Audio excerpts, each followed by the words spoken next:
don't read If I go verse. to Surah 929 and I read that verse and it says, Are you going to listen to it? I might take that as it is, or I might I'm not going to listen to 4 chapters. You tell me the context. You understand? Tell me the context. I don't want to hear 4 chapters here. Please. The reason why you don't want to hear 4 chapters is because you're slow of mind. No, you understand. You want to come with 2 chapters unrelated. like 20 minutes. Just tell me in a nutshell what the message is, please. Okay, basically, the reason why that happened to David is because he turned away from God and God was angry. It doesn't happen to David. It happened to his wife. That's the point. No, it happened to David. So what happened to wives? What was their fault? What do you mean? What do you mean? Why they were given to the neighbor? It's not their fault. It wasn't just like God plucked him up and gave to the wife. Yeah, No, that's what he said. they turned away from him. That's what God said. At God's hand. Who turned away from him? The wives. The wives, yes. Oh, show me please. The wives turned away from.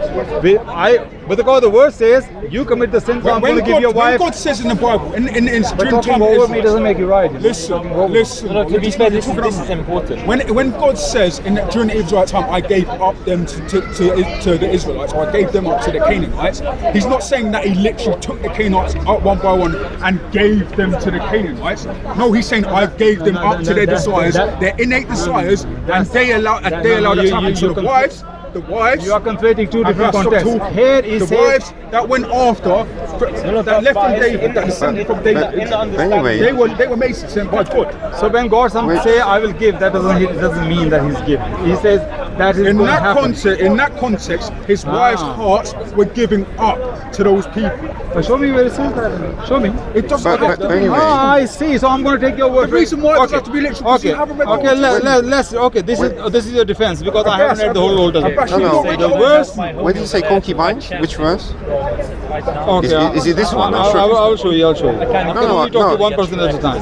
No, but you know he's emotional. So, but I was talking to you first, wasn't I? That's okay. If he was talking to you first, I don't mind, bro. If you're a Christian. No, he was. I can talk to you as well. That's not a problem. Let him talk to him. Yeah, I'm talking to him. Because you like to take passage out of context. You don't want to read the whole passage or the whole chapter at all. Oh, you want me to read 4 chapters? Yeah, just read the book. Read the book. Instead of just reading one passage. Because if I went to your Quran, if I went to your Quran, Surah 929, and it says fight with unbelievers, you can go, if I do that, and say that it justifies jihad, what are you going to tell me?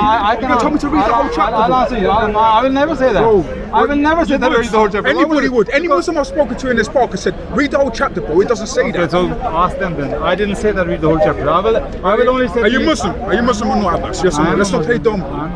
Or if you're a Muslim, then you know how Muslims don't be emotional. Don't be emotional. Don't call people names. Don't call people I'm not being names. emotional. Yeah, don't personal attack. You need to stay on context. Stay on context. Don't stop running. Don't challenge the man. Challenge what he's out. I've already challenged what you are. I've already told you the you are context of the challenging me, like calling me dumb and all that. That doesn't make you right. I've already told you the context of the chapter. Stop this anyway. I told you the context. Who I'm going to talk to first? You're talking to me. Don't worry, I can correct you any moment. Well, try and correct me. Yeah, I will. Let me answer him first. First, tell me why David wasn't put to death as according to Deuteronomy 22:24. If you commit adultery, you should be stoned to death. Why David wasn't put to death? Tell me. Think about it, then let me talk to him first. Okay, you say concubines, yeah? Yeah. I will tell you the difference between concubines and wives. No, which verse were you using? Yeah, 1 second, I got it here. In Samuel 16, I believe, yes. 16? 2 Samuel 16:21. 2 Samuel 16:21. You want me to read the verse? Yeah, you can read it if you want, but you seem to have gone past the... Okay, look, read it. Listen to this because you asked me. No. I'm dealing with him. You can't force me into argument. I'm talking to him before. I'm talking to him before. You asked me a question. So I can't have a dialogue with Let me just answer this question. You could just ignore it. Okay, you said why? You asked me why didn't God kill David due to money, right? That's what you said. So I'm gonna read you this passage from 2 Chronicles. Howbeit the Lord would not destroy the house of David because of the covenant that he made with David, and he, as he promised to give right to him and to his sons forever. He made a new covenant with David. How do you convert? Well, how The convenient. Bible has a covenantal How relationship. convenient that is. Hang on. David, was David under the law of Moses or not?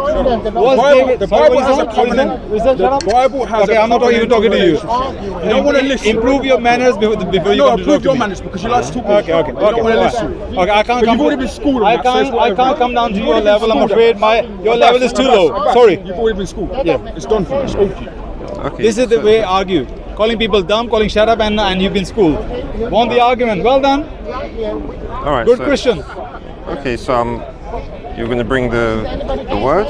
Yeah. Yeah. Or the word. 1 Mm. second. 16:21. Okay. Okay. Concubine. The word is elegesh. Yeah. In 2 Samuel, chapter 19, verse 5. Yeah. Pelegesh. And what's the word for wives? Naseka. Right. Naseka is the word for wife. Yeah. So there's a complete difference. Now we go back to 2 Samuel chapter 12 verse 11 and you see the word used over there. Yeah. What word used over there? 2 Samuel chapter 12 verse 11. Yeah, but look at that. But look at me. How are you going to convert somebody by arguing? No. He's very emotional. Yeah, that's but I noticed that because I noticed that's what the Muslims like to do here is they talk to the emotional ones more. I didn't. Yes, you were. You weren't I wasn't ignoring him, were emotional. you? No, you weren't ignoring. I wasn't ignoring him. Yeah. Okay, yeah. Well, that's my fault. Oh yeah. Just ignore him. That's what I Okay, said. now we go to the word in chapter 12 verse 11. What's the word used there? Nisham. So it's a Nisa. It's like the Arab word. Look. Naseka. Chapter 12 verse 11. Yeah. Yeah. Right. Naseka means wives and not concubines. So you say, God says, I'm going to give the concubines. No, that's not what God said. That's what I'm saying. He said, Yeah. I'm going to give you wives. Yeah. Yeah, wives are not concubines. No, but anyone you had in the Bible, anyone you lay with, that's your wife. Well, so who are concubines? Who are concubines? Now, as far as I know, this is just theory, but when I've been looking into it, is that with a concubine, any children you have don't inherit, they're not in the line. Because it's something to... So concubines are not wives. No, they're wives. Because remember Hagar and Abraham had Hagar and Sarah. And Hagar went into Abraham as his He wife. got married with her. He got married with Hagar. Yeah, because he went into her. There wasn't a No, ceremony. yeah, but they got married. Yeah, because he went into her. So who's the concubine then? Concubine is who? No, but concubines, they're more like servants. So they are not the one you sleep with. Yes. Yeah, so No, what God is saying here, I'm going to give you wives to the neighbor, not concubines. Yeah, but they're wives because he sleeps with them. Yeah, so they are wives, not concubines. So why you say No, about no, concubines? no. Concubines have a different status, even though the king still sleeps with them. No. I'm not getting you. You says God didn't give David's wives. He gave his concubines. No, their status is as wives, but they're not as the same as the main wives. Says who? Because that's how. If you actually read your I Bible, you just show see. you the difference between a concubine and a wife. Yeah. Yeah. It's a different word for different. Yeah. So you say no. God doesn't give his wives away. He gives his concubines away. That's what you said. Yeah, because they're wives. Yeah, they are wives. Okay. So what's the problem here? No, what it is you're thinking there's only one kind of wife. That's the problem. I'm just telling you there's a difference between a wife and a concubine. Yes, even the verse clearly says David has a wife and David has concubines. Yes, chapter 19, 2 Samuel 19. It completely clearly says your wives and your concubines. Yeah. So there's a difference already. There are wives and there are concubines. Yeah. But 2 Samuel chapter 11 verse 11 and 12 says, I'm going to give you wives. Yeah. Didn't say concubines. So don't say they are concubines. No, because in God's eyes they're wives because he lays with them. What you have to understand is The wives, stop saying there's concubines. no, but Because they're not concubines. I'm actually trying to explain. Basically, the way God sees a man and woman come together is different from how we see it, unless you think it's exactly the same. So they were wives. Yeah, because he laid with them. Yeah, so they were wives. So stop saying they were concubines. No, but they're concubines according to status. No, but God can say that if they were concubines, isn't it? God has no shame to say they were concubines. God says wives. No. And God differentiates between wives and concubines few chapters down the line. No, can you see somewhere where God called them concubines? Not in this verse. He says wives. I'm no. going to give your wives away. Not concubines, wives away. Yeah, because in God's eyes there is wives because he lays with them. That's how you get married. Okay, so why are you saying concubines and when God says wives? Why are you saying concubines? I just don't get it. No, because concubines is based on status. Look. But you're not listening to that part, I'm saying. No. 2 Samuel chapter 19, Yeah. verse 5. Then Joab came into the house to the king and said, "You have today covered with shame the faces of all your servants who have this day saved your life and the lives of your sons and your daughters and the lives of your wives and your concubines." Yeah. So God clearly here distinguish Job. wives. Job. No, I'm just using the words here. God distinguish here they are wives and they are concubines. No. So when God says to David, "I'm going to give your wives away," he means wife and not concubines. You're trying to read the Bible like the Quran. So you're saying that because Muslims have to say that the Quran is a speech of Allah, isn't it? That's what you have to say. So that means what does it have to do with it? No, because you're reading it as if this is a speech of God. This is God saying that. No, it says Job came. Begin at verse 5. And Job came into the house to the king and said. So Job's speaking, isn't it? Okay. Yeah. So that's not God. Job is using differentiating concubines and wives. Yeah. Yeah. Because of the status. So the word here used for wives is what? Naseka. Yeah, the same. Yeah, the same one God used. Same word God used. Or Nathan used anyway from God.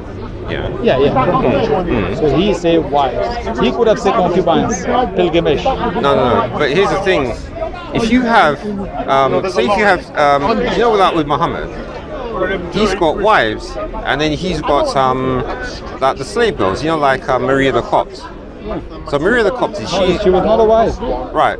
But the thing about it is that She was a slave girl. yeah, but he can lay with her though, can't he? Yes. Right. But and she was not a wife. But in the Bible, She was never called a wife. right. But what I'm trying to say is, in the Bible, you can't have that. Every woman that a man lays with has to be his wife. So even if her status is lower, because you know that in the Bible that a man can be married to a slave. I'm not sure what you're saying. Are you telling me the one you sleep with, she's not concubine anymore? No. The status doesn't change because you can marry a slave girl in the Bible. It's in Deuteronomy 22. And it actually explains that there's a difference between when you marry the slave girl and when you marry the a normal wife who like a father gives you. But the thing about it is that even though she's a slave girl, she still has to be your wife. You still have to marry her. So in the Bible, you can't just sleep with a woman without being... What about concubine? Concubine. Yeah. Do you have sex with them, with the concubines? Yeah, but remember I told you about you can marry a slave, but she doesn't have the full status as a full wife. No, that's what I'm saying. I'm saying concubine. I'm talking about concubine here and wife. Yeah. Concubine you can have sex with, yeah? Yeah. So, but you say once you have a sex with someone, she's not concubine anymore. No, that's the thing you can't find. Can you find that stated anywhere? No, I'm asking you. Concubine is the one you can have sex with as well. So when does the wife meaning what? She's not concubine, yeah? No. But remember what I said. In the law or in the Bible, you can't actually sleep with a woman unless you're married to her. That's cast iron without question. But the Abraham had concubines. Abraham slept with concubines. No, he just had a Hagar. That was his Sarah's. How many wives Abraham had? No, he has 3. Yeah. What about concubines? None. He has no concubines. No. Are you sure? Okay, you should show me. I'm sorry, you don't know your own Bible. Okay. Abraham had many concubines. All right. Once again, what contingent frame? Contingent upon something What is the necessary meaning? I've just told you. You've We are in this place. Sunday after Sunday after Sunday after Sunday. Muslims are considered Christians. No! That is doing the will of God. And if you go home tonight and you read the Bible, you find out that you think that you think I'm wrong. You're wrong, bro. That's the will of God. Sunday after Sunday after Sunday. Okay, look. Even Abraham have children from concubines. Okay, so Genesis chapter 25. Verse, if you want to read the context, verse 6, it says, "But to the sons of his concubines, Abraham gave gifts, and while he was still living, he sent them away from his son Isaac eastward to the east country." okay, what was that? But to the sons of his concubines, Abraham gave gifts, Right. and while he was still living, Genesis chapter 25, verse 6.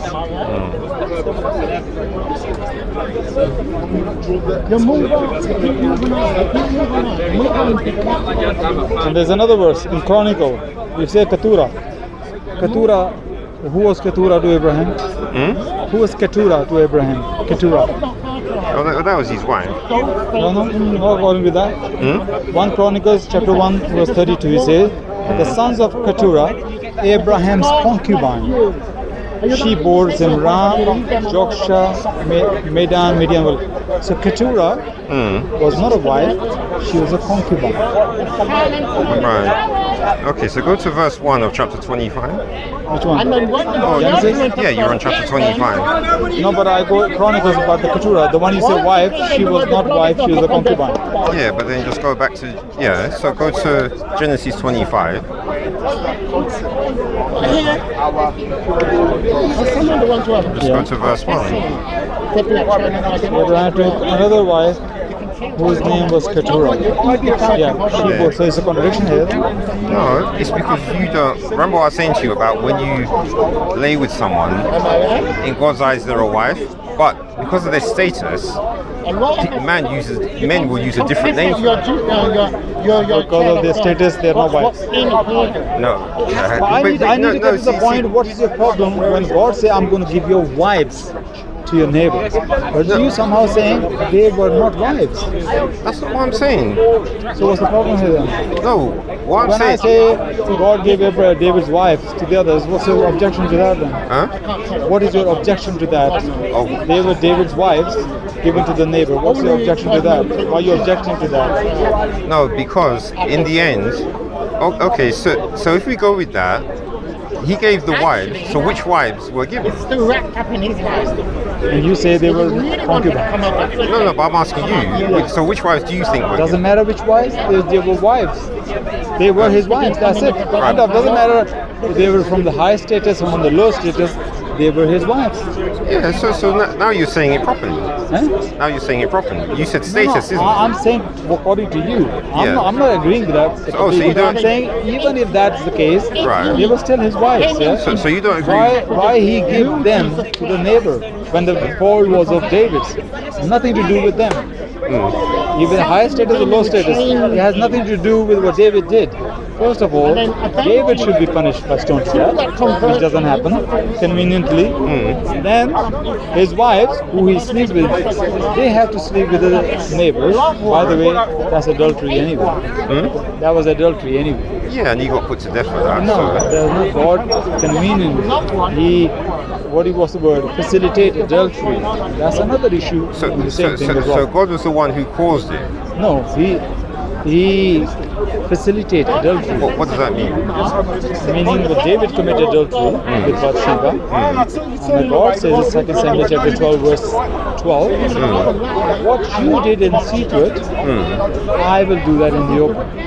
What David did in secret, he slept with Bathsheba out of wedlock. Yeah. So what he does in secret, he said, I'm going to do it in the open. I am going to make adultery taking place in the open. Right. That's what God facilitates adultery. That's what I said. You get Okay, it? so God then arranged for someone to do that. Of course, that's what he says. That's what he promised. All right, so you should show me the verse where he arranged it. So he's lying then? No. So he's lying? Huh? So he's lying? When God says, what you did it in the secret, I will do it in the open. When he said that, that's not enough for you?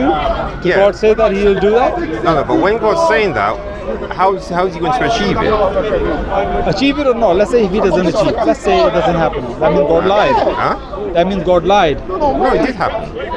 So, what's the problem here? No, but I'm saying, how did God achieve it? Are you playing with the words here right now, isn't it? No, I'm just asking a simple. No, it's not a very simple. So- It's a very loaded question what you asked So me. you're saying God can't do anything? No, why I say what God did here, Yeah. according to Bible, I don't believe that's God would do that. Yes, That's that's why fine. that's No, why I but- reject Bible. but you So brought it up. Well, yeah, because you have to- God is saying that. Yeah. That is not a godly thing. What he said. He says, "What you did in secret, I will do it in the open." And David committed adultery in the secret. So Yeah, I'm saying, how come God facilitate adultery when adultery is supposed to be a sin? No, but when you say he facilitates it, Yeah, that's what he said. yeah, but what do you mean by that? He says, "What you did in the secret." Yeah. I'm going to repeat it third time. Please pay attention here. all right. What David did in secret? All right. He slept with Bathsheba out of marriage, adultery. Right, So what you did in secret, I will do it in the open, right. in front, in the light of the sun. Yes. All right. So he did adultery in the secret. God facilitated adultery in the open. Okay, so what actually happened? I think the son of David, isn't it? When he conquered, isn't it? It's the same In the Exodus 16. In Exodus 16. Can't you just read the- I know. So It read the actual It verse. says concubines. In that verse, it says concubines. No. You're talking about something else. You're saying that God said that he would do it in the open. Yeah.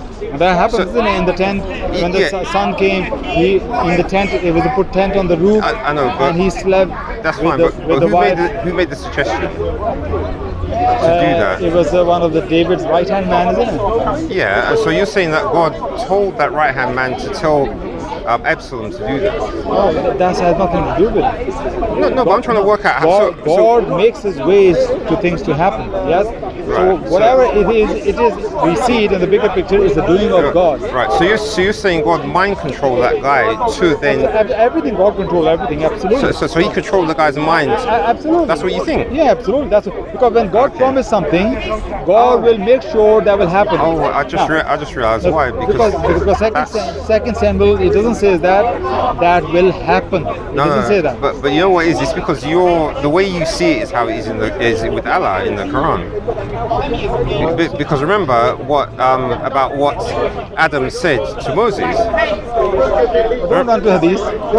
Hadith is kind of questionable. Don't run to Hadith. Show me in the Quran where Adam said to Moses. Show me in the Quran. No, but You're running to remember. the Hadith. Yeah, but Hadith are question mark on the Hadith. and which scholar said that? How many scholars say that? Like who? Like Suyuti says that, Al-Jawzi says that, the scholar says there are three principles, the great scholars of Hadith, three principles of following the Hadith. Let me make a thing. Yeah, but He said the three principles. Yeah. First is, it should not go against manqul. Manqul means the authority, Quran and Sunnah. The Hadith should not go against that. Second, it doesn't go against Islamic principles. Right. Third, that it shouldn't go against logic and reason. When you say Islamic principles, who determines the Islamic principle? Islamic principles come from the Quran and Sunnah, whatever the Sharia law and the consensus of the people. Sharia law, does that include fatwas? Yeah, but fatwa. So basically, it's man who has a. No. Listen, I'll give you three options. I'll give you three options. And one. It should not go against Quran and Sunnah. It doesn't go against reason and logic. Even if we say No, you changed it. You said it was Sharia and something else. The second one. Third one. Third one. Third or second, whatever. There are three principles. Yeah. Should not go against the Quran and Sunnah. Our yardstick Quran. Should not go against logic and reason. That's what they say about Hadith when you judge Hadith. And should not go against the Islamic principle, which is the known principle. Even if we take two out, if we leave Quran and Sunnah, Quran clearly says it doesn't burden any soul for anybody else. So if there's a hadith says Adam says this is already written for me, either we need to understand this is in speaking in metaphorical language. So look, I couldn't do anything, it was all already written for me as well. Either we understand in the metaphorical language that was part of the destiny or not, or either you take it literally, or either you say, look, we have to analyze is these hadith how authentic that is or not. Alright, so anyway, don't run to the Islam. Let's answer your question. I can come to Islam as well, but don't hide behind Islam right now. No, but there's a reason why. Because what you're doing is you're using Islam's way of interpreting No. what God... I'm saying what the Bible says. No, remember clearly. but remember what I said to you? I said, did he control his mind? You said yes. So that's a more Islamic way. If he doesn't, then he lied. So in both ways, I'll tell you why. No. Because when he says, I will take your wives, he said, I will take your wives. Yeah. He's saying that I will make sure that's going to happen. Okay. That is the decree God makes it. That is going to happen because he didn't say your wives will be taken from you, David. He didn't say that. He said, I will take your wives. Yeah. So I'm sorry, this is a game set and match here. Now later on, if you say, oh, it was somebody's advice, opinion and all that. So in the light of this verse, we have to understand when God says, I will do it, it's the doing of God. Right. So remember I was saying to you about Job. And you didn't answer me the question why David wasn't punished, stoned to death. Well, Why? you can read it. It tells you. You tell me why he wasn't. So you don't want to read so it? No, he doesn't follow the law. He doesn't fall under the law of Moses. So law of Moses was one for David and one for the rest. No, read the actual text. It tells you. Tell me what it is. No, but why don't you want to read it? What verse you want me to read? Well, it's that same chapter. I read the whole context. Yes, I read the whole context. Yeah, and so what did he say? It's there in the text. He's making excuses for David not to be punished. No, God has something for David. No, just read the verse where it says. Which verse?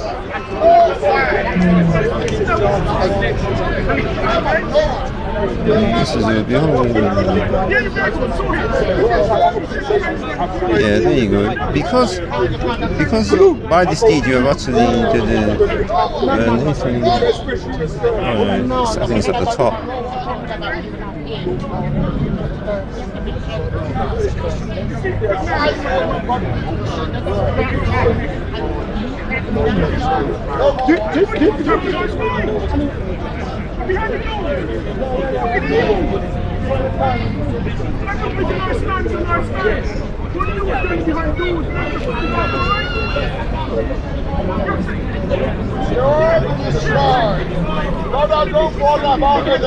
Alright, there you go. Yeah, see verse 13.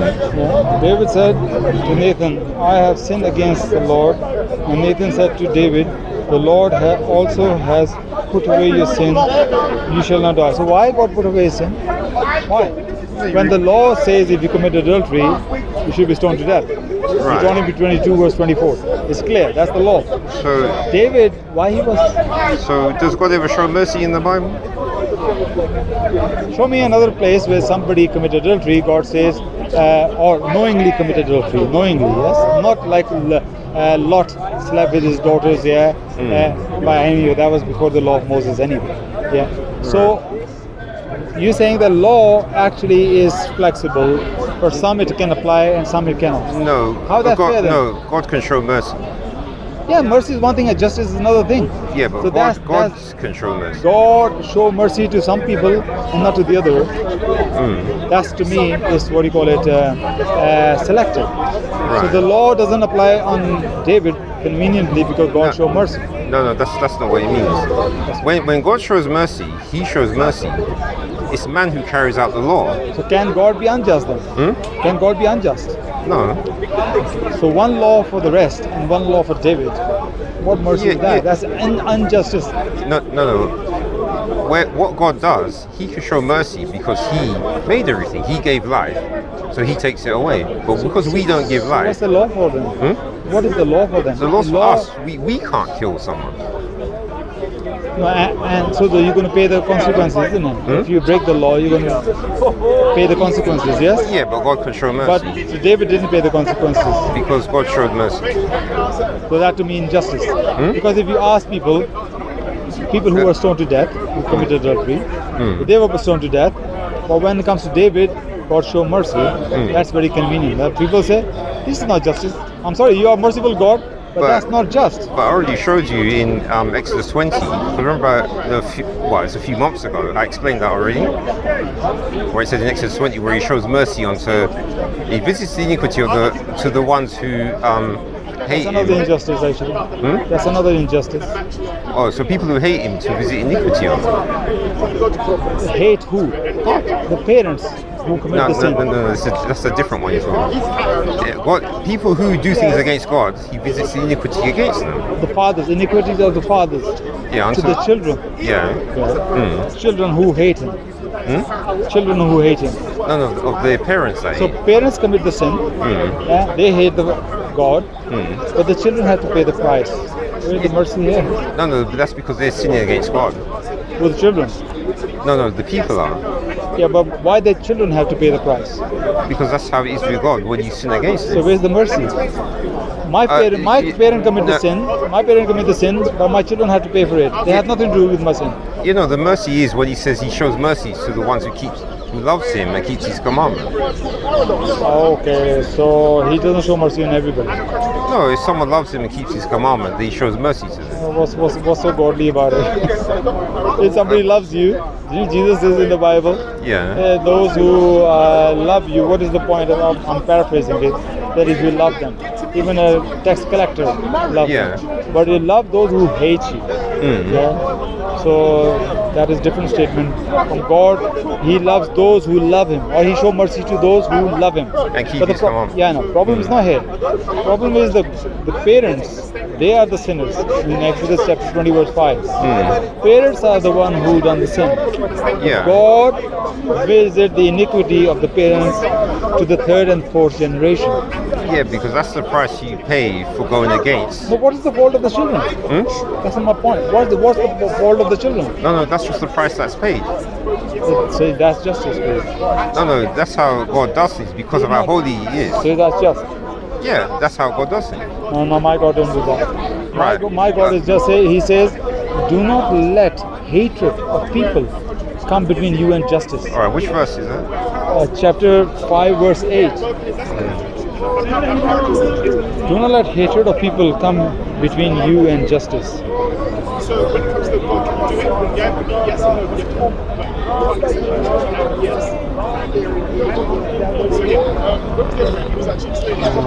Beautiful words. Beautiful words. So justice is next to piety. Sure it is. Was it 6 and 5? Chapter 5 verse 8. 5 and 8. O you who have believed, be persistently standing firm for Allah, witnesses in justice, and do not let the hatred of a people prevent you from being just. Be just, that is nearer to righteousness. And fear Allah, indeed Allah is acquainted with what you do. So hatred of people, do not let justice. Doesn't matter how much you hate a person, you have to be just. So this applies to Allah? To us. No, we're talking about God here, so this has to apply to Allah. God is saying for us to don't let hatred come between you and justice, but He Himself otherwise that's hypocrisy. God is not hypocrite. No, so have you got a part where it says that Allah doesn't let hatred prevent you from being just? That's what we're looking for, right? Our Allah is not a hypocrite. It doesn't. You're right, so you have to give me the verse that shows No, then you have to show me anywhere in the Quran there is a contradictory statement. Allah says Allah is unjust those who He hate. That's what you need to show me. If you can't show me that, you are now arguing from the silence that Allah must hate. Allah must be unjust to those who hate. That's your Bible says that. So the words have to be exact. Anything even says Allah is not just. Even any very phrase shows that Allah is not just, regardless of hate or not. Anyway, actually Allah says many times Allah is just. Allah is just. Okay, yeah, that's the answer to your question. Allah many places says Allah is just. Right. So when Allah says just, He explains what justice is supposed to be. Right. Yeah, and not only that, chapter 4 verse 135 also says that be just, even be against yourself, your parents, your relatives, rich or poor. Allah is telling us to be just. Right. So and that's one of the names of Allah as well. the just. So Allah is so just. So basically, when people are taken captive, He's so just that the husbands get to keep their wives. Who's husband? Oh, the captives. No, that's the law of war. In those times, it was very clear to everybody. Okay, so When you go on war, if you lose, your property and everything will be to the other people. So and that was when they were going to the war, they knew what they were going into. All right, so there's no injustice in that. So in the Bible, can a married man who's taken captive have his wife taken? Oh, there's no more marriage. In Islam, once you become slave, your marriage is automatically annulled. There's no more marriage. So if husband and wife both are caught, yes. And you don't think that's unjust? Of course not. That is what it was coming to. You're just being biased. Everybody knew that was the law. Once they become your property, that they are your property, and then their marriage is being annulled. That's how it was. The law was. And so it's Allah who annuls the marriage. That's automatically annulled. Once they become your property, then you do whatever you want to do. They're your commodity now. So their marriage is automatically annulled. But this is on the authority of Allah. Absolutely, yeah. Okay, so but our God in the Bible, marriages can't get annulled. So that sounds like a serious injustice to me. I mean, imagine a woman with her husband. And okay, so the Israelites come, take over the place, and because they surrendered, obviously they don't get killed. But now at least you can go. Why you make slaves in the Bible? No, but the wife still keeps her husband. That's what I'm trying to say. Why they have to be a slave then? And you go all the way then. Why a human being you have to be slave? Because they lost against you in a war. Why they have to be slaves then? That's not justice. Why do you make a slave of human beings? No, that's because it's... So there are laws. There are laws, and if you break the law, it's only justice that you have to pay the price by breaking the law. And the law is, if you come fight against Muslims, if you're going to catch their people, they're going to be your slaves as well, and that's how it is. And if you got captured by them, you're coming to war. So it's only just that you know what's going to happen to you. So that can work also a deterrent as well. Right. But because you can have a sex with your slave woman, so obviously if she's somebody else's wife, you can't have a sex with somebody else's wife. But it's only natural if their marriage is annulled by being your captive, then you can have sex with them. Right. So you know when a Muslim goes to, say a Muslim's in a conflict. I'm just going to go in a few minutes' time. Yeah. So. 7:30. I do my salah as well. Yeah. So when a Muslim goes to war, and the people they go to war with, does it have to be people that they attack? Sorry, that attack them. Sorry. No, not really. It depends if those people bring some sort of mischievous against or plot against Islam, or there's some sort of not mischievous, is some sort of a rebellion can come from them. Right. Then you can attack, like in Khyber, when they attack Khyber, the Jewish tribes, because before that there was a war took place of Banu Qurayda, war of trenches, and a lot of fitna things against Islam came from the Jews of Khyber. So when Muslims survived that war of trenches, then Muslims say, okay, that's where the problems are coming from, Khyber. These Jews are the one who told Quraysh to attack us, and they were supportive towards those Quraysh. Right. You know the Battle of Trenches when it took place. Yeah. Banu Nadir people, they helped those Quraysh as well. All right. Financially and morally as well. Yeah. So when that is the reason the Khyber attack took place. Even they didn't attack directly, but because of their influence to Quraysh to attack Muslims, so now Allah says, go and attack Khyber. So you're saying, so is it right for some Muslims, say there are some unbelievers in the area who they tried to convince to become Muslims and they rejected them? Is it right, or would the Muslims be right or wrong if they went and attacked them? those people who reject to become Muslim. Yeah. There's no such thing in the Quran. There's no such thing in the Quran and Sunnah.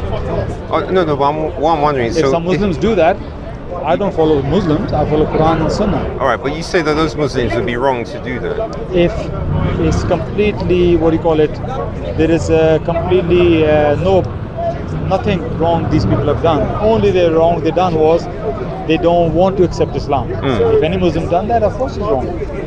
All right, but would so the Muslim be wrong if they attack that? Absolutely. Yeah. All right, so this is Sahih al-Bukhari, book 3, volume 3, number 717. It says, narrated Ibn Aun, I wrote a letter to Nafi, and Nafi wrote in reply to my letter that the Prophet had suddenly attacked Bani Mustalik without warning while they were heedless, and their cattle were being watered at the places of water. Their fighting men were killed, and their women and children were taken as captives. The Prophet got Uriah on that day. Nafi said that Ibn Umar had told him the above narration, and that Ibn Umar was in that army. And so the next one is Sahih Muslim, book 19, number 4292. It says, Ibn Aun reported, I wrote to Nafi inquiring from him whether it was necessary to extend to the disbelievers in brackets an invitation to accept Islam in brackets before eming them in the fight. That's a spelling mistake. He wrote in reply. Give me the reference of this hadith. Yes. Do you have any like an international number? No. I've got both. Give me international number if you have. You mean the Arab one? Because there's the newer Arab one and the older The long number. English.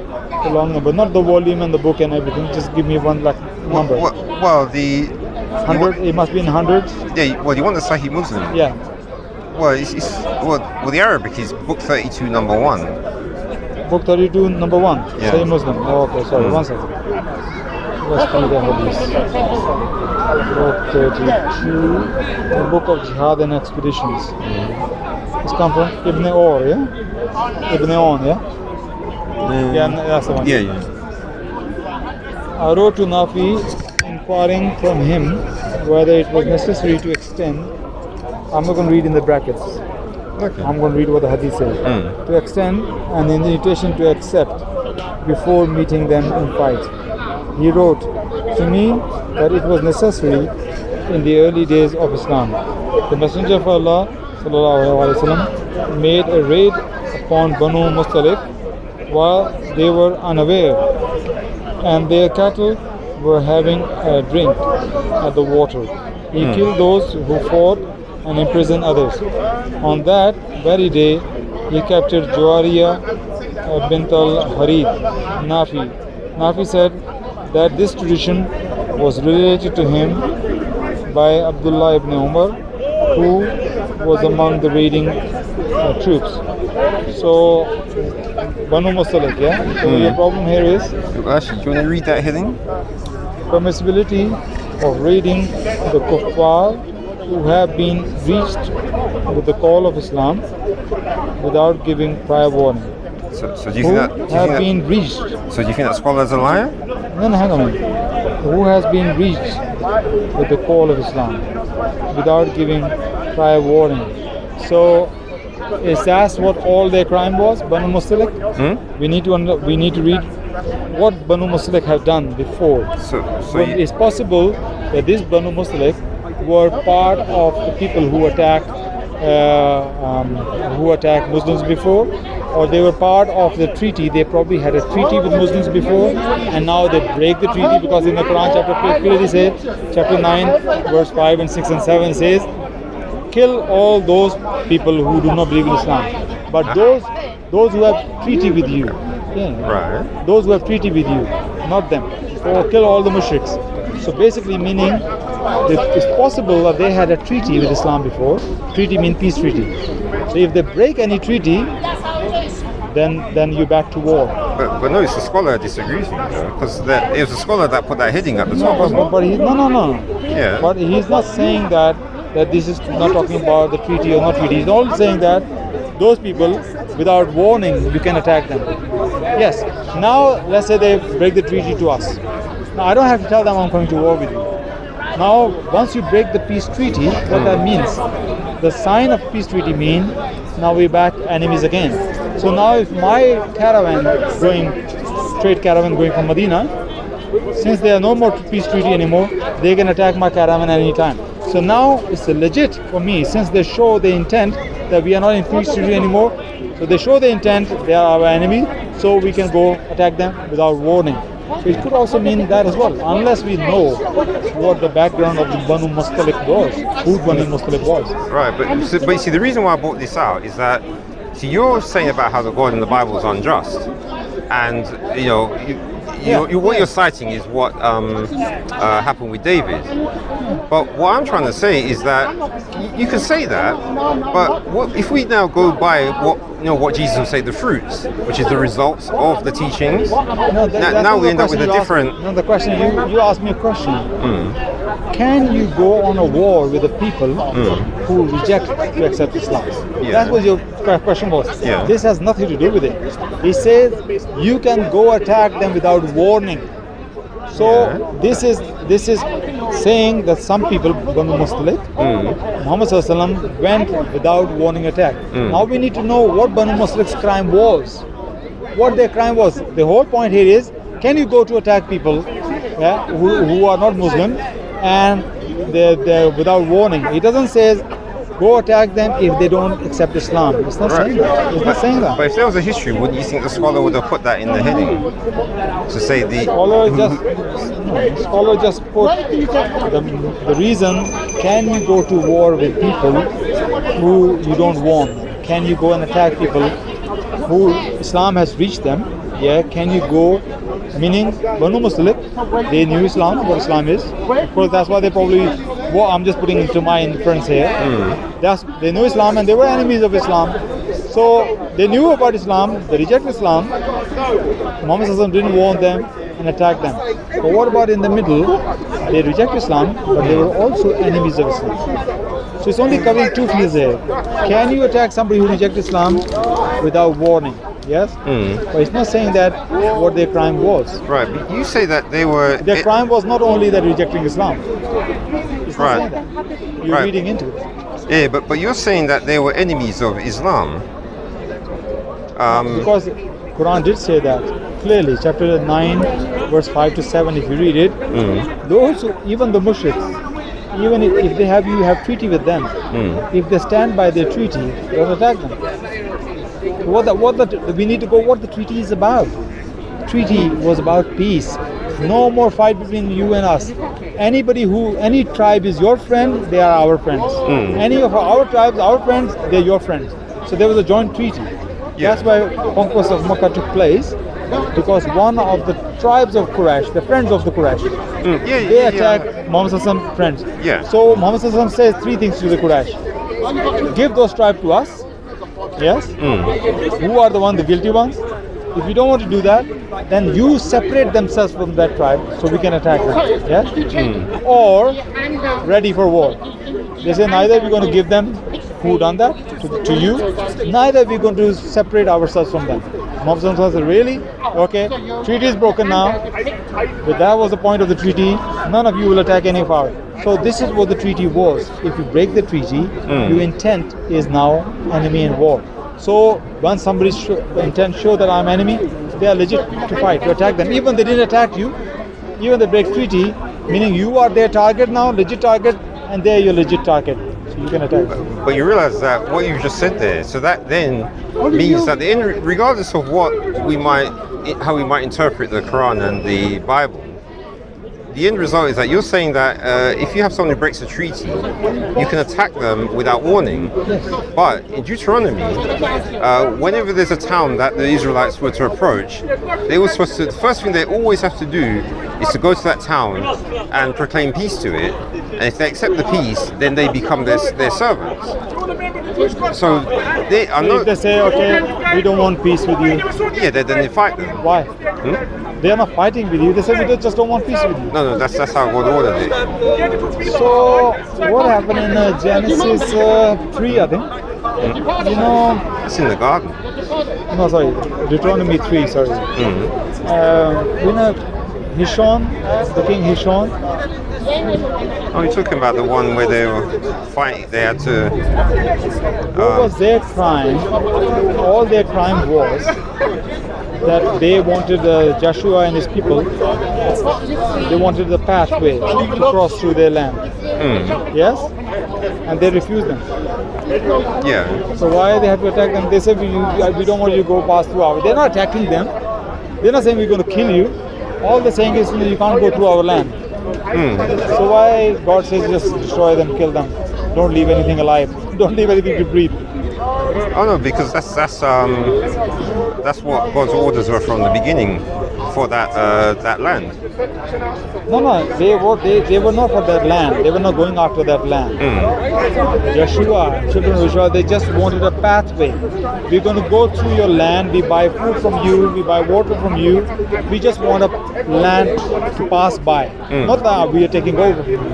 Yes? Yeah. Very nice. But the other people say, no, we don't want it. Sorry, thank you very much. Just go around it, whatever. Is that a reason to attack? Oh, really? You're not giving us a pathway. You're now ready to get slaughtered by us. All right, but do you say That's right, man. But you say it's Deuteronomy 3. No, yeah, Deuteronomy 3. Deuteronomy 2 and 3. And you know what amazing is? That some Bibles they start with Deuteronomy 3. Some are in Deuteronomy 2. Why? The different versions are different. What do you mean? Oh, I'll show you. If you open Deuteronomy 3, it's a different Bible start with different beginnings. Do you know that? This story sometimes starts in Deuteronomy 2, and some versions start from Deuteronomy 3. What's the I'm going to find out what's the problem. You have to show me. Sorry.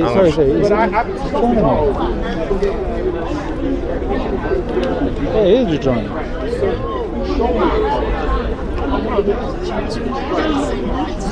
So, to me, that's not a peace, man.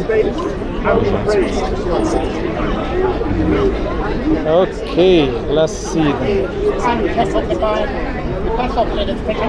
King of Basham, isn't it? Next week, okay, this is NIV version, isn't it? NIV version, defeat of Og, king of Basham. Next we turned and went up along the road toward Basham. The king of Basham with the whole army marched out to meet us in the battle of Edra. So not this one. It starts, I think, in the before Deuteronomy 2. That story.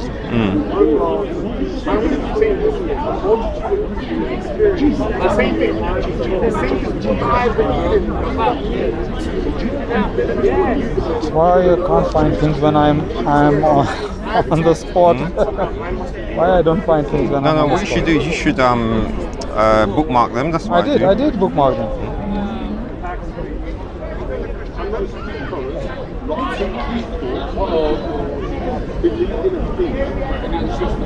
Now you see this here. Look, this is RSV version. You see this? Revised Standard Version. This is the Revised Standard Version, yeah? Now if I go to Deuteronomy 3, what is this? So I send messengers from the wilderness of Kedemoth to Sion. Open your. I think if I open King James 3, it's a different beginning.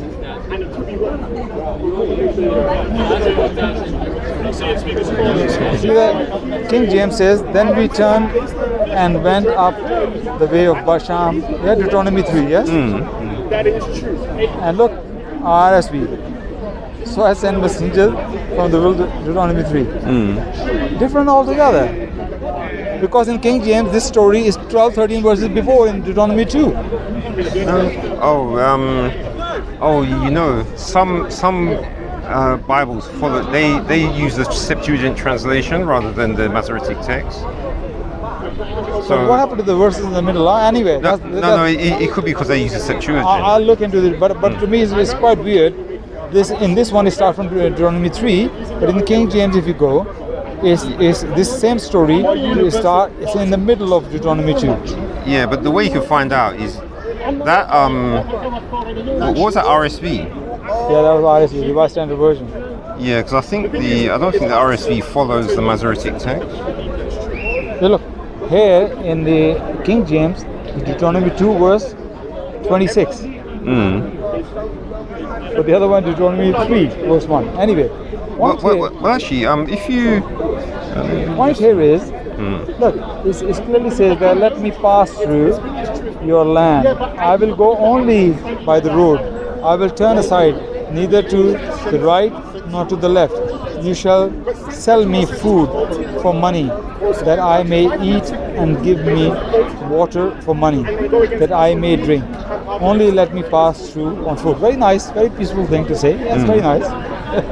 As the son of Esau, who live in the Seir, and the Moabites who live in Ar, did for me. Like they're saying, look, other people done the same to us as well. Why? Until I go over the Jordan into the land which Lord and God, our God, gives to us. But Sihon, the king of Heshbon, would not let us pass by him. For the Lord your God that's another thing. The reason he didn't let it go is that God hardened his spirit and made his heart obstinate. But he might give him into your hand as at this day. And the Lord said to me, behold, I have begun to give Sihon and his land over to you, begun to take possession, that you may occupy his land.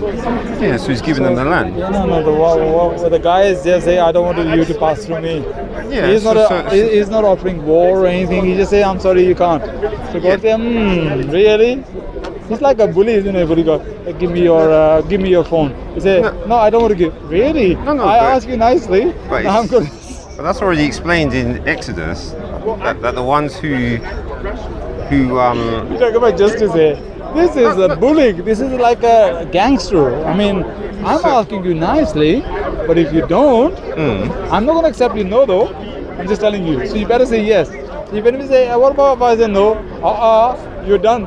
So, But you know, it's the interesting thing. If you read in the Old Testament, Brother Michael, you can't see anything wrong in the Bible, and that's amazing. There is so much wrong. This is not a God. No, but I God explained don't to you. behave like that, brother. But remember that it's the God end. is just. Yeah, but remember it's the end result we go on. So if the end result is that one group of people Oh, the end result. gets What to about keep, the middle result? The gets- middle one, the children got slaughtered. God said, don't leave anything to breed. Slaughter everybody. What about the middle? In the middle, we're going to go in afterwards. But what happened in the middle? How many people have to suffer because they didn't listen to people? They say, But- I'm sorry, we are happy living our lives. We don't want to sell food to you. But you do realize the reason why you're saying that is just because the Quran doesn't have it in it.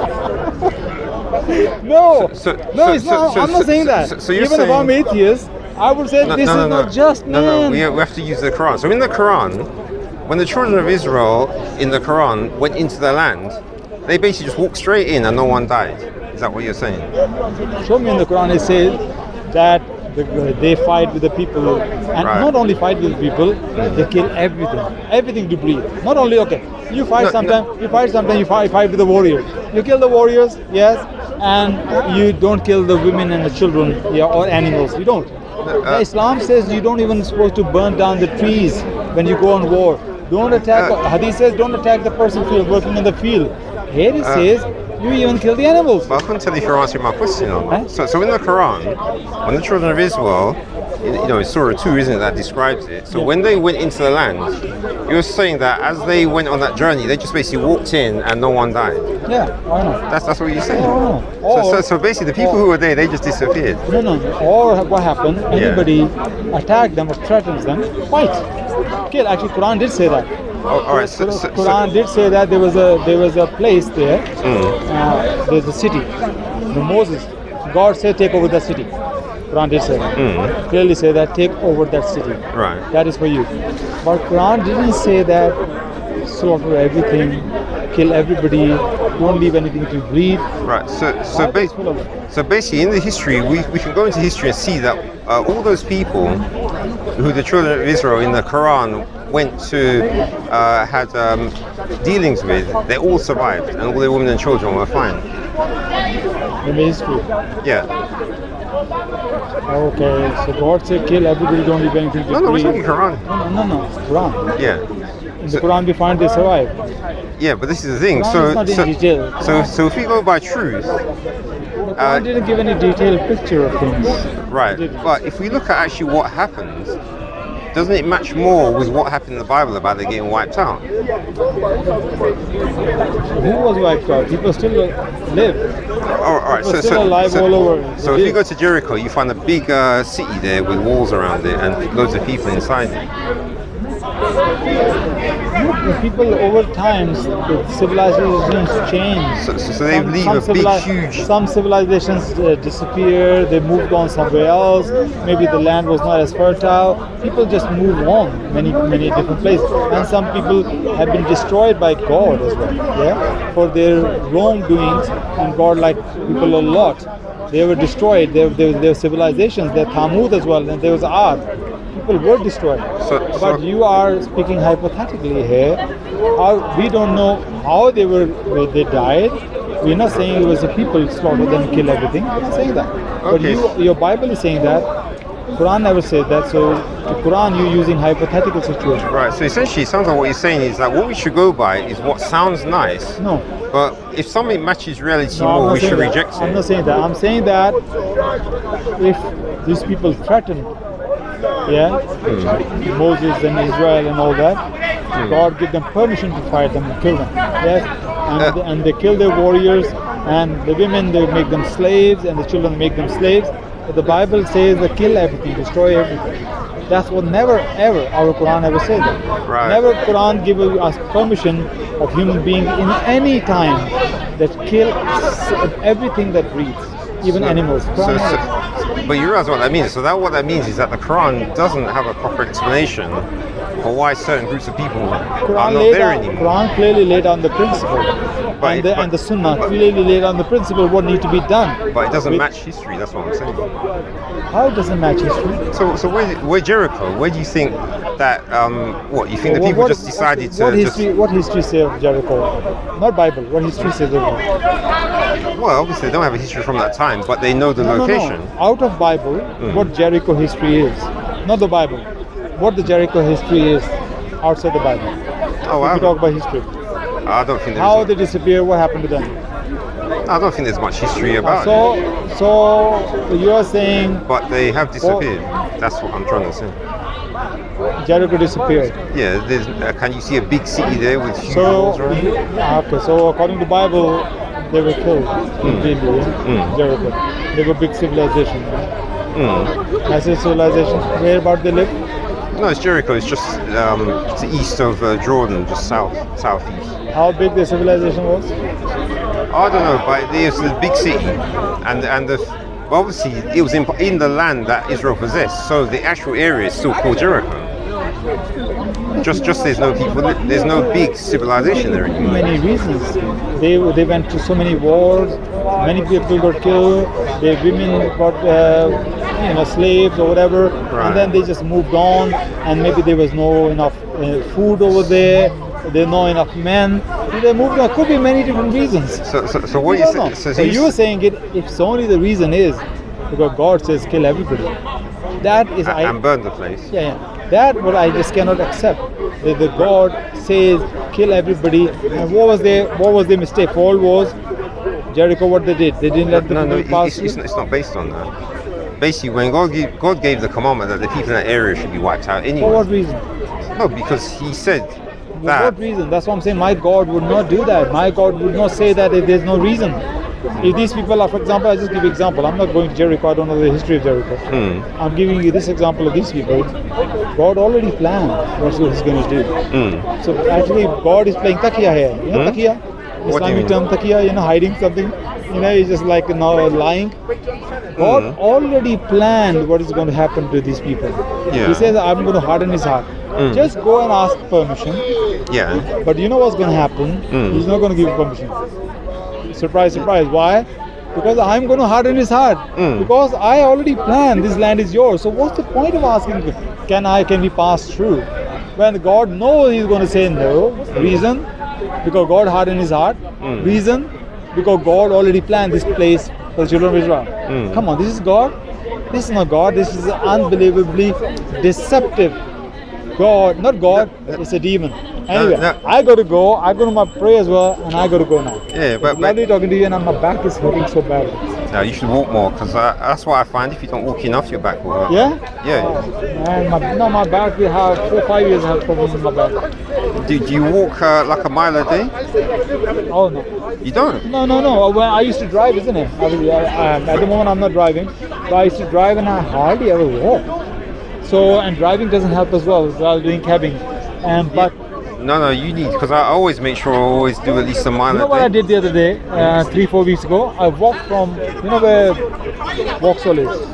Yeah. Yeah, you know Vauxhall. I walked from Vauxhall all the way here and back. That's not that long. It's about 3 miles, 3.5 miles. First time I ever done that. And I felt so good, especially when I went back. I felt so good. Yeah, you would. And today I walked from Victoria. I came in a bus. The bus somehow stopped in Victoria without boarding. So I walked from Victoria here. Probably, I think that's more than a mile. Victoria Station. Yeah, I think it's just about. Yeah, just about a mile. Yeah. And that was a good walk from there. And I probably just do right now as well. I walk to Victoria as well. So, and my back is hurting, brother. Oh, It's that's. lovely talking to you. Oh, but actually, I'm not going to go into a long one. But what do you think about all this Yazakadi, Mohammed hijab stuff? Oh yeah, that's shame. Yeah, Yasir Qadi shows that he's not expert on the Quran. He knows his stuff though. Remember, he came in that exam. He said that he got the highest mark there, didn't he? In Saudi Arabia. Remember, if he listens to the whole. Yeah, what exam? The Quran exam? About the history of the Quran? I don't think so. No. Well, he explained what if you. You know, he's a very knowledgeable guy. Yeah. Oh, no doubt about it. Very knowledgeable guy. But he also one of those guys. He don't really going to go against the traditions. What the traditions is. But you just mentioned that. Do you try to find out about the 7 ahruf about these things? Oh, I had a long talk with there's a guy I saw. Okay, I can talk to you a few minutes here. Should we sit down a little? Yeah? So my back is hurting. All right. Do you know the hadith about the Umar? Yeah, I've got them. Yeah. What is it? Tell me about the hadith. No, there's two. The one with Umar is that he was in the. They were in the mosque, and so Hisham was reciting Hisham bin Hakim. Yeah, Surat al. Furqan, chapter 25. Yeah. And so then Umar then heard him reciting the way he didn't like, so he tied he waited till he finished, which was good. Yeah. And then he tied his garment around his neck. Yeah. And then they went to the Prophet. Yeah. And the Prophet says, recite both of you. They both recite. And the Prophet said what? What did he say? He said, he said he's revealed in this way to both of them, and he said the Quran has been revealed in 7 different, and that's the mystery word, isn't it? 7 ahruf. Yeah. But so we learn here this thing that obviously Umar wasn't aware of that because if he was aware of it, he wouldn't be complaining in the first place. No. Yes. Yeah. Now I'll tell you the problems with this hadith. Yeah. Sorry about that. It's very much nicer here, isn't it? Now, the problem with this hadith, brother, is this: that Umar didn't know that what's going on, and we know that Umar, he was a companion from the very beginning. Actually, can we use those? What? No, we can't. Oh. £1. Oh, right. Okay. 1 hour. £2 for 1 hour. Right. Those people who are using, they're just taking their chances. The guy going to come and remove them. Yeah. And that's not very nice. Yeah. It's embarrassing. So, now the problems with this hadith I have is this. We need to analyze what is this about this hadith. Umar obviously didn't know that. We've already worked it out. Otherwise he would never ask the question. First problem. Umar and that guy Hisham bin Hakim, they were from the same tribe. Yeah. So same tribe people, same language, same dialect, but 2 different ways Muhammad Sallallahu teach them. That doesn't make sense to start with. They're same tribe, isn't it? Same tribe. The whole point of dialects is different tribes have different dialects, their own dialects. So they were both from the same tribe of Quraysh. Do you know? Yeah. So it doesn't make sense. Same tribe people have been reading with 2 different dialects. Okay, that's not that big problem. One of the biggest problem is this. This is not a small thing. Quran remember the verse says it has been revealed to me in 7 ahruf. Revealed meaning from God is coming in 7 ahruf.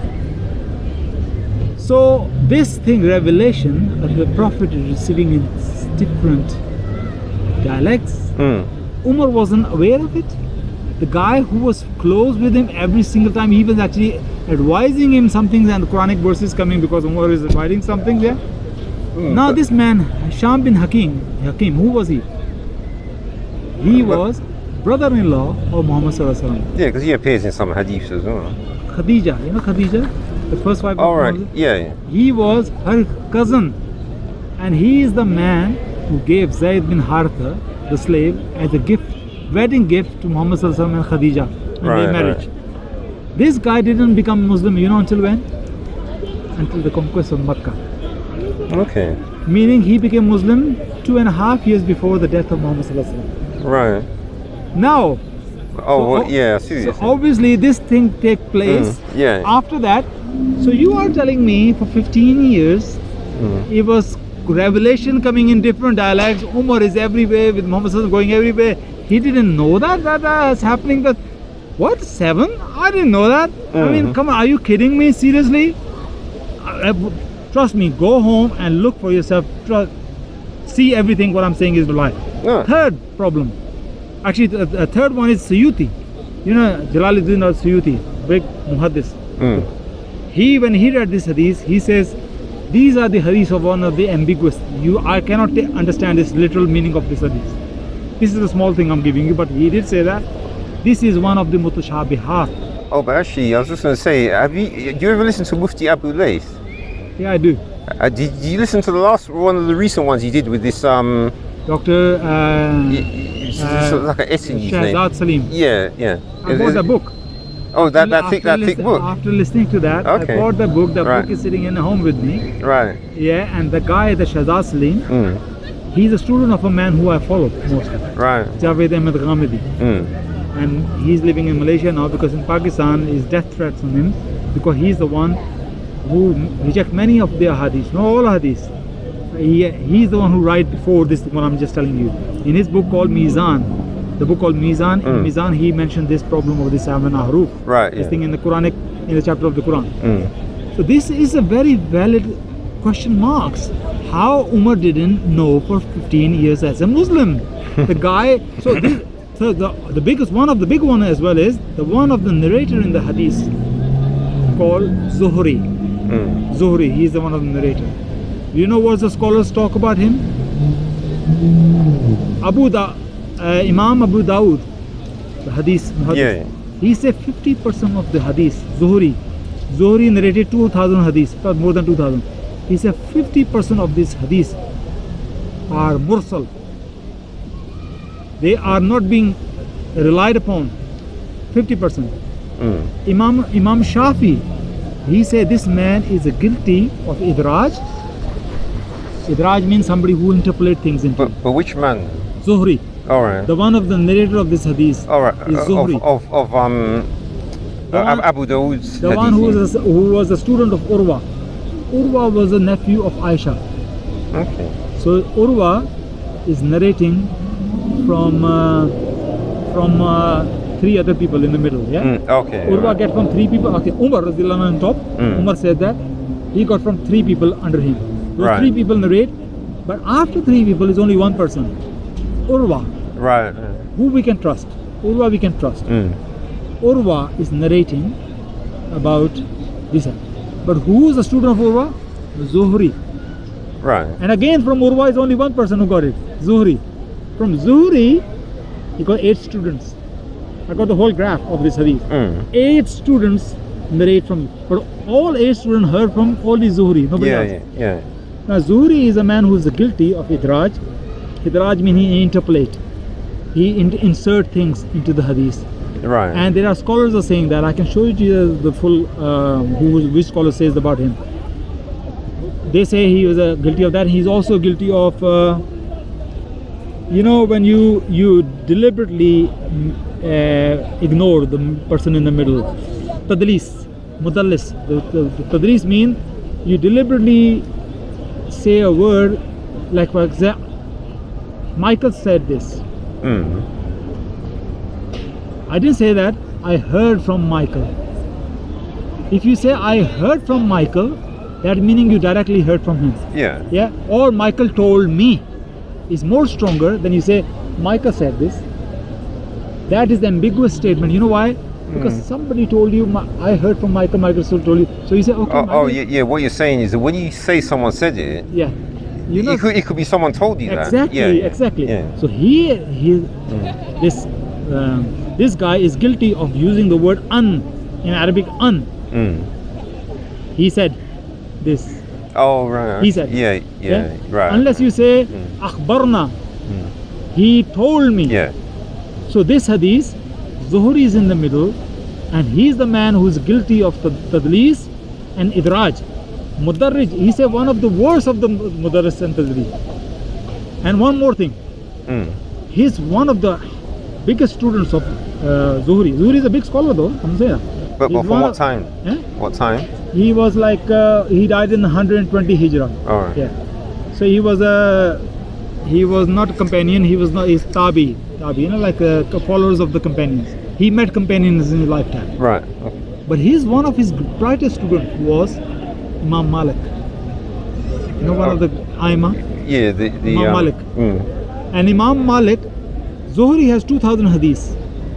Of course, he teach his hadiths and everything what he knows to his students. But could this be because he has friends who are like rich or influential more than the others, the other ones who? So that's the reason why he's what he says spreads more.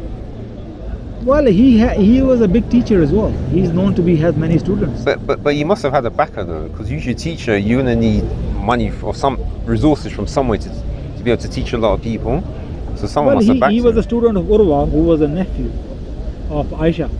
Right. Urwa was a respectful person in his time. So Zuhri, I think Zuhri has connections with Umayyads. You know Umayyads? I've heard the Umayyads, word. Muawiyah and all that, when they took over, you know, the Umayyads. And the you know Umayyads, there's what is the word I'm using? The line of Umayyads and Abbasids. You know, Abbasids came and Umayyads was one of the tribes of Quraysh. Right. Umayyads. Right. Usman radiallahu anhu was from the Umayyads, and his cousin Muawiyah was the first Umayyad proper big caliph. So Umayyad rule, we call it Umayyad rule, about 80 years. Yeah. So he was well known. Zuhri was well known. He worked in the courts as well. He was a mufti, fatwa. So yes, he has connections. But the point here is, what the scholars talking about him, he has made many insertions in the hadith. Yeah. So this hadith, there are problems I told you. Problem was Zuhri, his character, part his reliability. But one of the biggest problems to me is how Umar didn't know that for 15 years that there is more than one harf. How Muhammad Sallallahu Alaihi Wasallam hide, even if he wanted to hide, imagine he's going to this village, for you this harf, for you this harf, and Umar, nobody told him, he wasn't aware of that. I mean, come on, this is just against intellect, against common sense, this thing. So for those grounds, this hadith and these kind of people never reject it.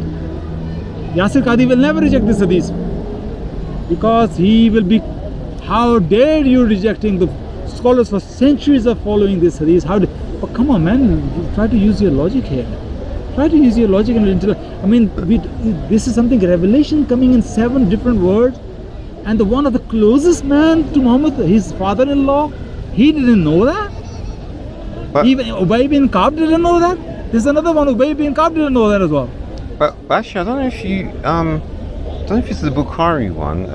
Can you remember the reference? Because you know that there's another. I don't know if you know there's another hadith which is. There are 8. I told you he has 8 students. No. There are many same hadiths explained many times, but every time you read, Zuhri is in there alone. Every time there's a Zuhri there. Meaning what? Zuhri made it up. Not all hadith. He did. Maybe there's some truth in the hadith, but he put the words into it. We don't know when that guy was reading wrongly, what was the end of it. Did Muhammad say, hello, you are wrong, Umar is right? Maybe maybe the incident is true. That's happened. Umar grabbed him and he took him. He said, Ya Rasulullah, what is it? And he said, read it. You read it. Oh, you are wrong. You're reading wrongly. He's right. But he says, Muhammad says, oh no. But didn't he say? He said it was narrated. Wasn't he narrated? Umar though. I think Umar actually narrates his one. Okay, I can read it too. Because what I was going to say is, because I had that one. It was like a third one, which was which I found. I put it on my. Let me just see. And you know this Zuhri, he used two different names in the hadith. One is hadith, one is Zuhri, one is Ibn Shihab. The guy used two different names in narrating hadith. Sometimes he used his name as Zuhri, sometimes he used Ibn Shihab.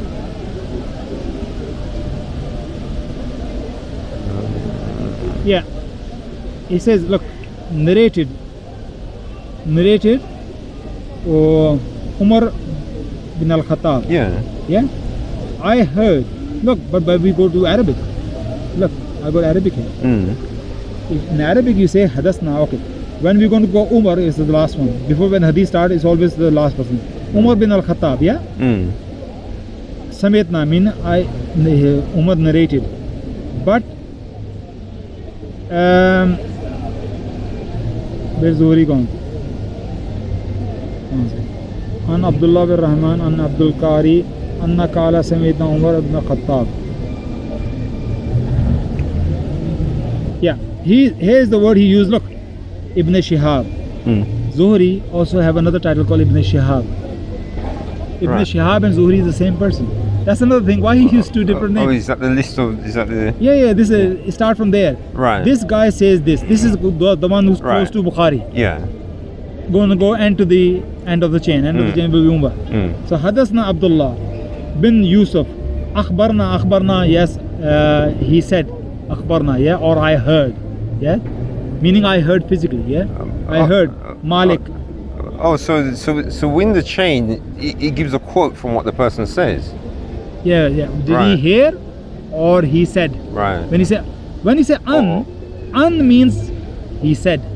Right. Now he said what in front of me, or I heard that he said. So un is always doubtful, especially coming from a person who's already doubtful character. So un from a mudallis, you don't take it. The one mudallis, the man who normally hide the people before him. Right. That's called mudallis. So if any hadith come from un from a mudallis, that doubtful person, you definitely don't take it. So look what he says. An Ibn Shihab. Ibn Shihab is Zuhri. And Zuhri said an Urwa. Urwa said. But after Urwa he says, says an Abdul Rahman. Okay. Then Abdul Rahman say Abdul Qari anna Kala. So Abdul Qari is the one who's saying Umar narrated. Right. Yeah. Okay. So but before that, problem already in the middle, Zuhri.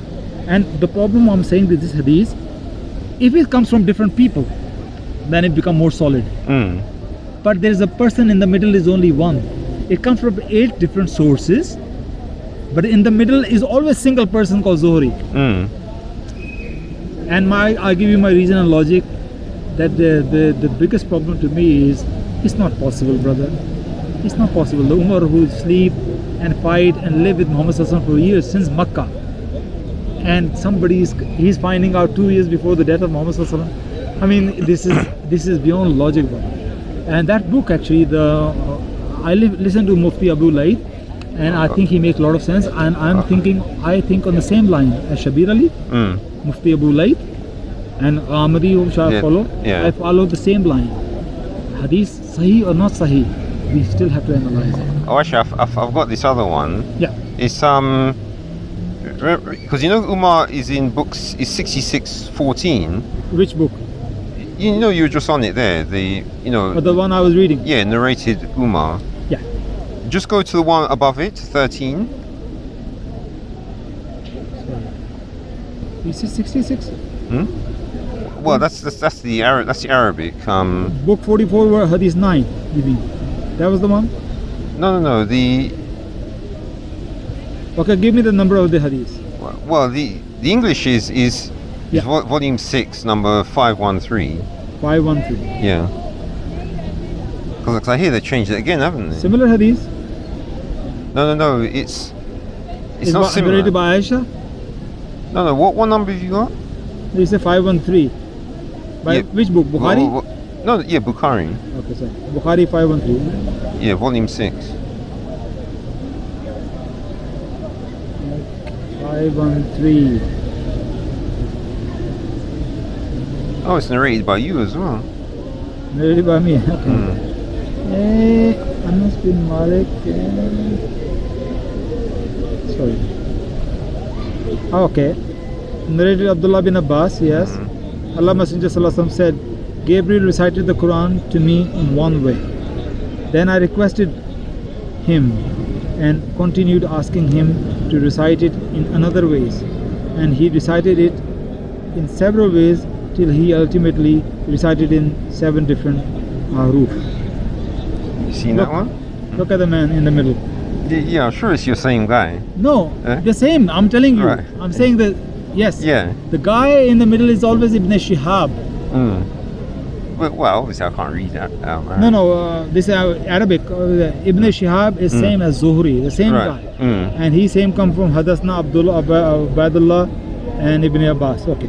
So now this hadith, okay. Actually, I see what you're saying, because it's a different end person, but he's always there in the middle part, is what you're Yes, saying. that's what I'm saying. Yeah. Zuhri is always there. And listen, read about Zuhri. Zuhri, hadith, say what the scholar says about it. Just look what the scholar's opinion about Zuhri.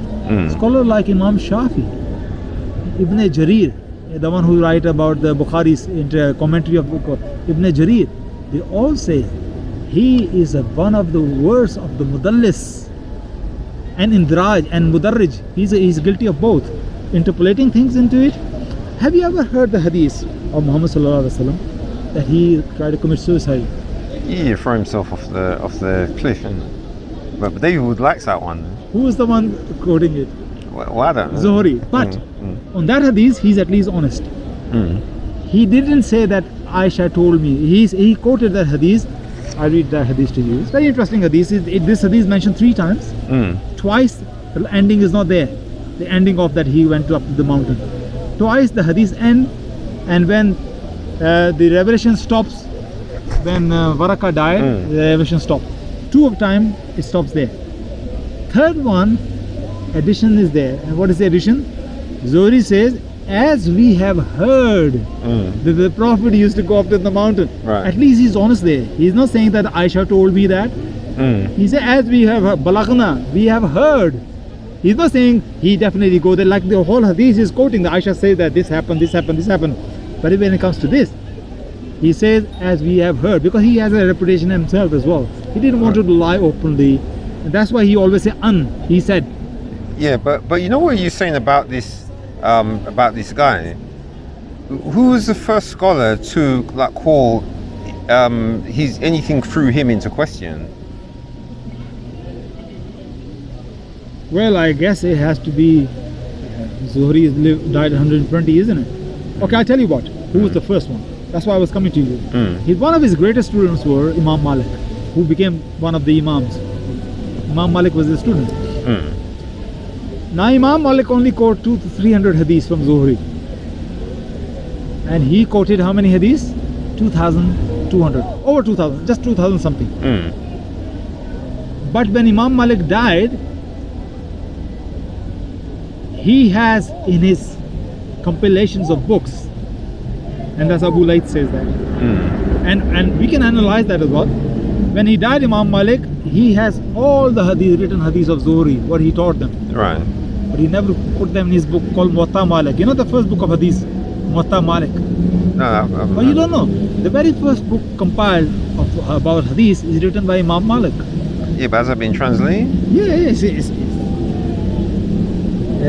I told you, the Muwatta Malik was one of this is Muwatta Malik. Oh, right, okay. Yeah, and Muwatta Malik is there. This very big book. It has 61 different sections in that book. So point here is, one of the first writer of hadith book was Imam Malik. Right. And he only bring 200 to 300 hadiths of Zuhri, who was his teacher.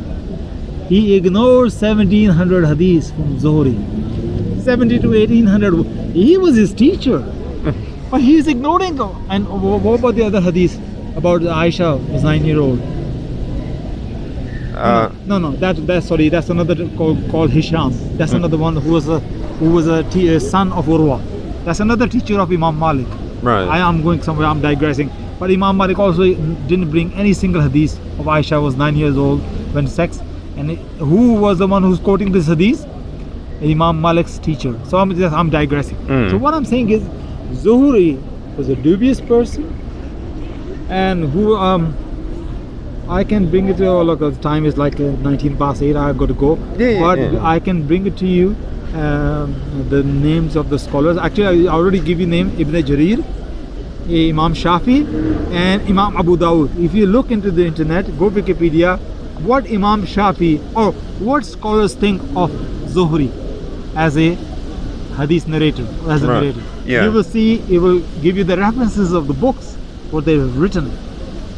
And it says about this, Imam Abu Dawud says 50% of these hadiths are good, and the 50% of the hadiths are unreliable. But And 2000 hadiths is quoted. So, and look, even if they didn't say anything like that, to me, that is beyond belief that Umar for 15 years he didn't know that there's another harf, another recitation, let alone 7. How come Muhammad Sallallahu was able to hide? Even if he's hiding, what's the reason? He should be proud. Look, this revelation comes in this dialect, he should be boasting about it. But he hide from him. But actually, it sounds like what you kind of implying that what I've heard about some people are saying about that Bukhari and Muslim, and in that they were in the pockets of some maybe caliph or someone in terms of what they included. No, I would not say that. Really? I think sometimes you are sincere what you're doing, but you are wrong, because you're human matter. Human people no one is perfect. Even you trying your best. I mean, I could be, what I'm saying is, even if I'm reading, I could be wrong. Anybody could be wrong. So this is, I would say their effort was sincere, but in their sincere effort, they just go with the flow. They say, well, these are the people are saying that, so many people are saying that, they must be true, and I have no reason to doubt that particular person, and then they just put it in that as well. So what you're saying is, even though this guy you're talking about keeps on saying, he said, because as far as Bukhari and Muslim are concerned, this person was reputable and didn't lie, because that's one of the didn't fabricate things. So that's why they. And he probably wasn't lying. He said. So he didn't say I heard from him. So whoever told him, he trusted that Zuhri trusted that guy, or Zuhri couldn't be bothered to look much into it. But Zuhri is saying he said. Urwa said. But did Urwa told him directly? He didn't say I heard from Urwa, or Urwa told me. So Imam Bukhari said, look, he said. So we don't know. He said what he means was directly or not. So since he's saying he said, we put it. So Zuhri wasn't lying. He was he was not lying as well. He's just telling the truth as well. So it sounds like you're more saying that maybe he was a bit lazy rather than in terms of. I'm not saying he was demeaning the prophets or trying to put doubt in Islam and all. I'm not saying that. I'm saying that was the way it was. He said, okay, 7 Ahru. But then a lot of people argue what 7 Ahru means here. That particular book I just bought, it's amazing. The 1200-page book, the study of the Quran with critical analysis of the Quran. The guy is, his research of this Shahzad Salim's research is unbelievable. He actually brings 7 different ways people understood what 7 Ahru means. And I'm on the 3rd or 4th right now. There many, some say 7 can also mean, just 7 is explained just by the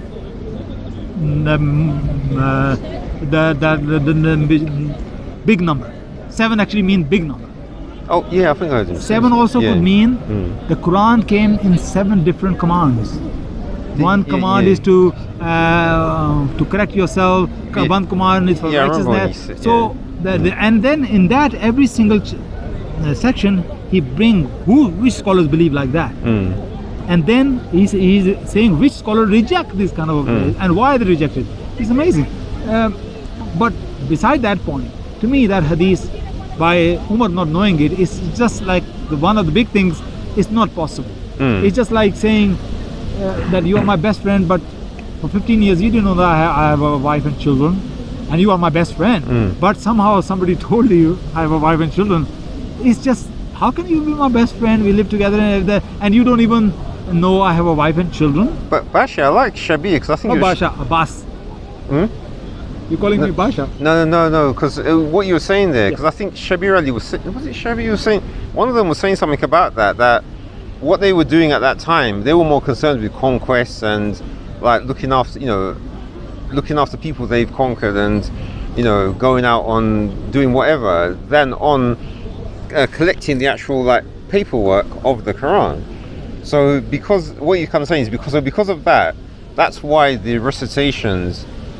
Remember he was saying about those because remember when he said that weird part about when he said that Gabriel came to Muhammad and gave him the final order. Yes. I remember, but he said that the previous orders were still... To me that is more plausible than anything else. Yeah. To me that's plausible, meaning Quran is coming in time, and the last few Ramadans Jibreel come every year to read the whole Quran, whatever is revealed so far. Yeah.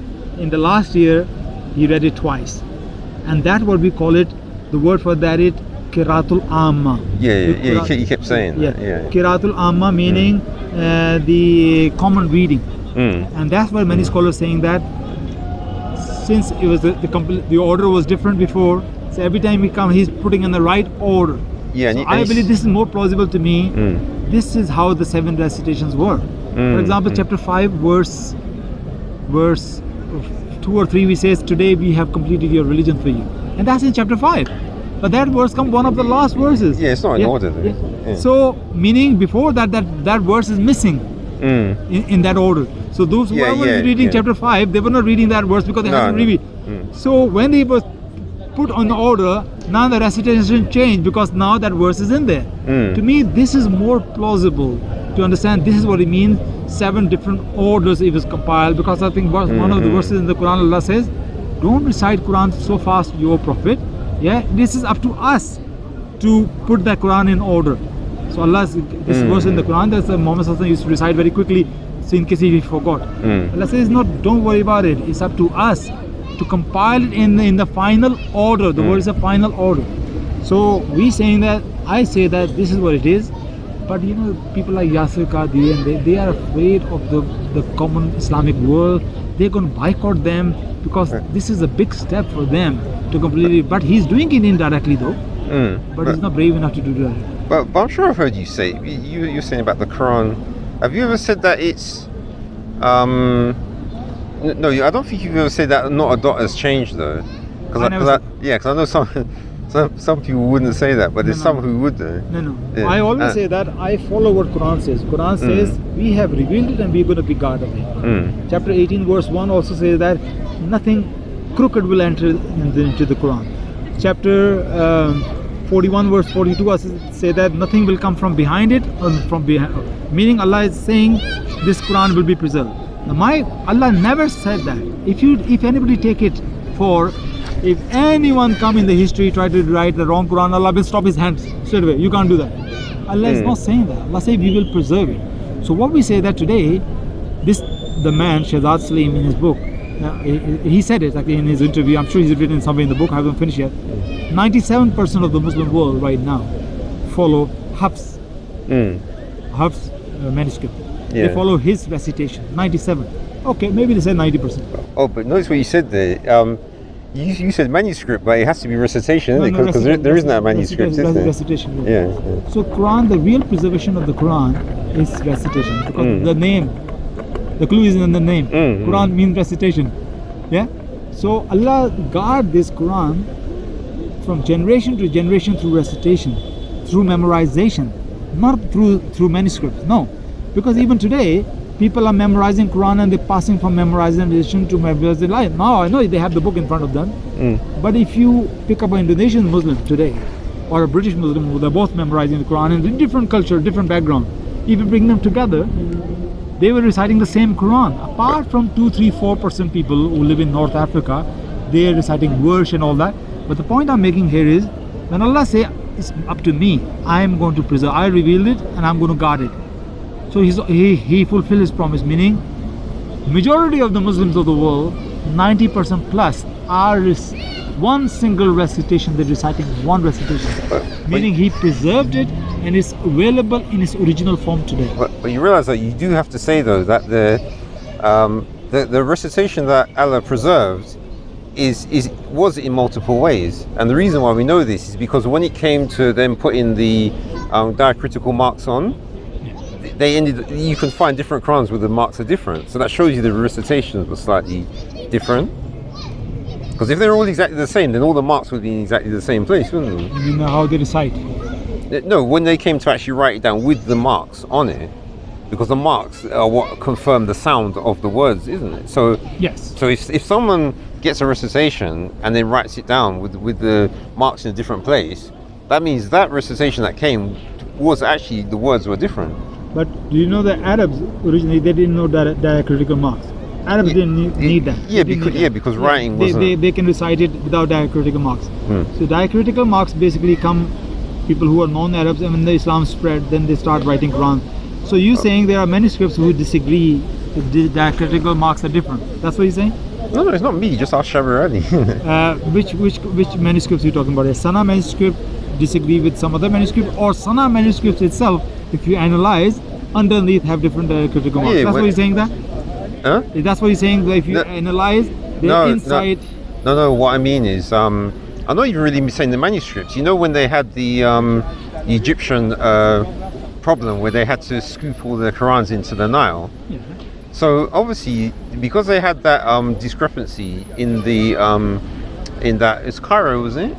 Yes. Yeah, so in the Cairo, when they were trying to teach and the students were reciting in different ways. So the fact that they had that problem shows that the recitation's coming down. So what that shows you is that memorization can change whatever That's comes. Adnan here, isn't it? Adnan Rashid with the white shirt walking over there. Yeah, it could be. Yeah, it's Adnan. He made a video about that as well, refuting or answering in a polite way Yasser Qadhi's problems with this. That was quite a good one.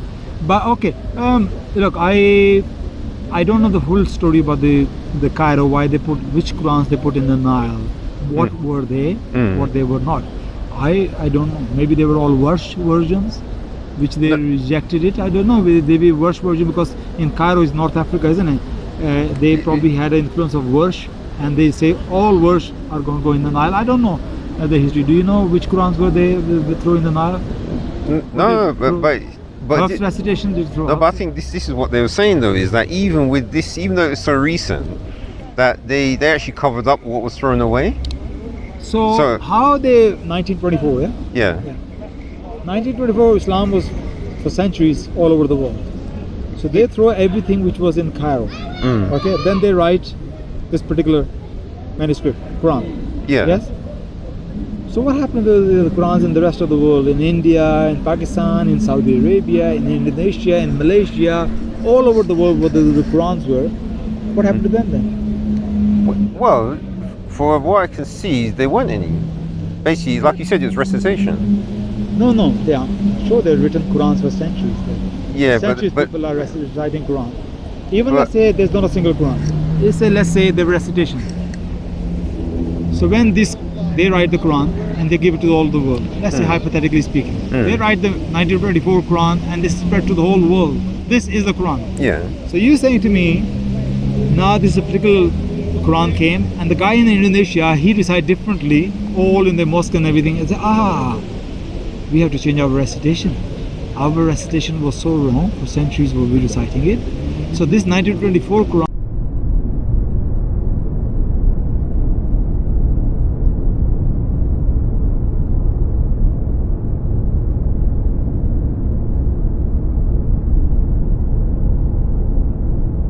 Israelites will return to take down Islam.